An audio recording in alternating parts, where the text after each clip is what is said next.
नमस्कार, आपल्या कोकण कन्या चॅनल मध्ये आपलं स्वागत। कोकणात गावाकडे चुलीवर भात शिजवणे ही एक पारंपरिक पद्धत आहे।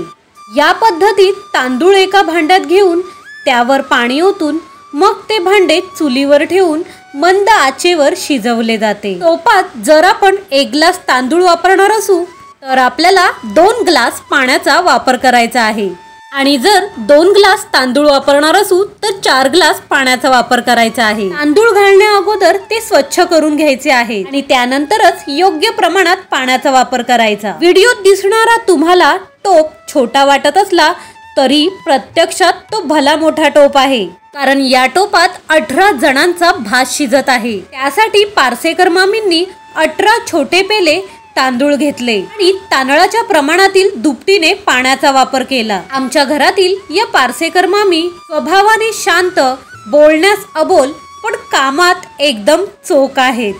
चुलीवर शिजवलेल्या भाताला एक वेगळा स्वाद असतो आणि हा टोपात शिजवलेला भात बराच वेळ गरम राहतो। सुरुवातीला चुलीवरचा भात शिजताना लाकडाच्या अग्नीचा वेग ज्वलंत असला पाहिजे। 90% भात शिजल्यावर चुलीवरची लाकडे मागे पुढे करून अग्नी एकदम मंद आचेवर असला पाहिजे, जेणेकरून आपला भातही करपणार नाही। आणि शेवटी भांड्यावर झाकण ठेवून 10 मिनिटे वाफ येऊ द्यायची आहे। अशा प्रकारे पारसेकर मामींच्या हातचा चुलीवरचा भात रेडी आहे।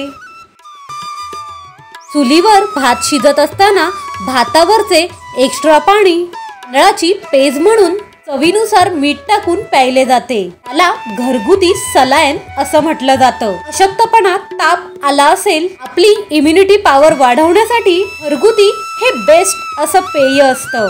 हवी ताप आला की तांदळाची पेज ही रेडी असते। आपल्या चॅनल वरून मिळणारी माहिती बहुमोलाची वाटल्यास तुमच्या मित्रमैत्रिणींपर्यंत नक्की शेअर करा। पुढचा व्हिडिओ घेऊन आपण लवकरच भेटू। तोपर्यंत थँक यू सो मच।